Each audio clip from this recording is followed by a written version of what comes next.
พี่น้องเลยเนี่ยกันนี้ป้าถ้ากระหอบไหวเหลือจะลูกหน่อยไว้ให้ลูกอ่อนช้อนครับละเมียเอ่ยเมียไม่พอบสิ้นน้ำตาไม่ตีบ่ได้ค่ะโอ้ยเป็นอย่างนี้บ่ได้ป่าลาไก่ไอ้กับลูกอ่อนอีตนแม่อีตนเด้อโอ้ยเมียเอ้ยเพียงอีหยังโบก่อนมาดีไปเด้อมาดีไปเด้อสักคืนปากบวงละเมอหนาวอากาศพอดีมวนเลย น้องไปเกิดยอดเดียอุ่นมาในไก่ดอกสัมไปไล่ลาหาตาละลายและได้ยินเสียงบุตรหอบแอบอยู่ในมันสิบอ่อนโอ้ยเมียเอ้ยยามได้ยินลูกอ่อนทางอายแอบที่นำโอ้ยเพมีฝากตอนไปสู่โตสู่ตังกันละกันเชื่อขอเสียงไม้ตัวนี้นะจ๊ะดูไหมขอดูขอเสียงไม้ตัวนี้นะลูกน้อยตามหาเมียแท้ลูกเป็นไงเมียจากไปจากหัวบ่หัวเมียหัวหักนอกคนหลอกลวงเมียบ่หัวลูกน้อยตาดำเป็นน้องเมียต้องเขียนเรื่องราวสมัยน้องเมียของข้าเมื่อลูกกันเลยพี่น้องเอา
เป็นยังพี่น้องขึ้นมากันเดา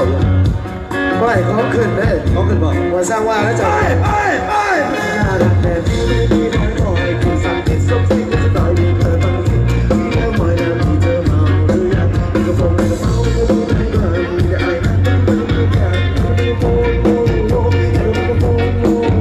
โอ้ยก็ไม่กลัวจะพี่ไม่สนจะไม่เอาโอ้ยสิ่งกำลังโดนได้จะรู้สึกยังไงไม่เอาไม่ต้องเกรงใจว่าสิ่งที่คุณซ้อมนั่นเองก็มีแต่เดินเส้นที่ซ้อมไปที่ซ้อมใจโอเคมีชื่ออะไรโอ้ what's your name เป็นคุณเป็นใครที่มีเธอที่เด่นผมไม่ชอบเลยที่เธอมันเล่นแบบนี้ไม่เคยจะดีบ่อยสั่งที่สุกสิ่งที่ต่อยที่เธอมันดีมีแค่บ่อยแล้วมีเธอเมาหรือยังในกระเป๋าไม่ก็มีแม่งานมีแต่ไอ้นั่นก็ไม่ได้เพื่อนกันแต่ก็ไม่ก็โง่ก็ไม่ก็โง่โอ้ยขอให้เธอมานานไงก็ติดตามกูกันอยู่ได้อยู่อันนี้ก็อยากเป็นมันคนสุดยอดอยู่ในใจที่ขับที่ยังไม่รู้สึกมาก่อนไรยังว่าสิ่งไม่ขาดที่ไม่ขับที่เธอดีคอดื่มที่ลงไปมาผ่านไปทางซ้ายก็ไม่ใช่ทางสี่บอกว่าได้ดีเธออยู่โซฟาก็ไม่กล้าไปไม่ต่อที่ไหนดีจะที่บ้านที่สวีเดนไม่อยากได้โอเคจับเป่าตังไม่มีแบงค์อะไรกับหัวไม่รู้ตังไม่มีชื่ออะไรโอ้ what's your name เป็นคุณเป็นใครที่มีเบบีก็ไม่ชอบเลยที่เธอมันเล่นแบบนี้มันไม่เคยจะมีแบบนี้ไม่ได้มีบ่อยๆคุณสั่งส้มสิ่งที่สลายที่เธอทำมีแค่บ่อยแล้วที่เธอเมาหรือยังในกระเป๋าไม่ก็รู้สึกเหมือนมีแต่ไอ้นั่นก็ไม่ได้เพื่อนกันไม่ก็โง่โอ้ย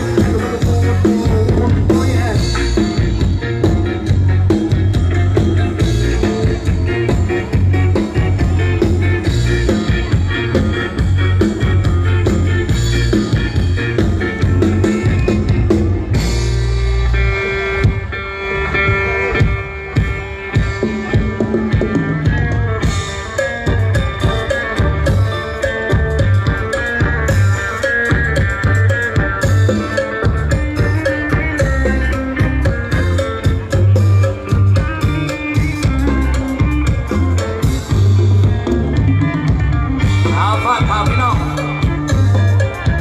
สันลีแล้ว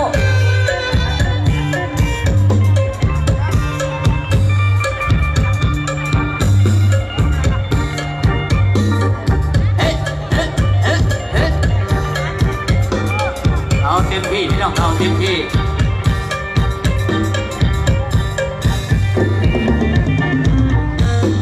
เอาอยู่บนกลางนี่แหละอยู่บนกลางนี่นี่เด็ดบาดเดียวเต็มที่แล้วบาดนี้เด็ด เอาอย่างเงี้ยเอาจะใส่นอกมันก็แอวแม่มันจะบอก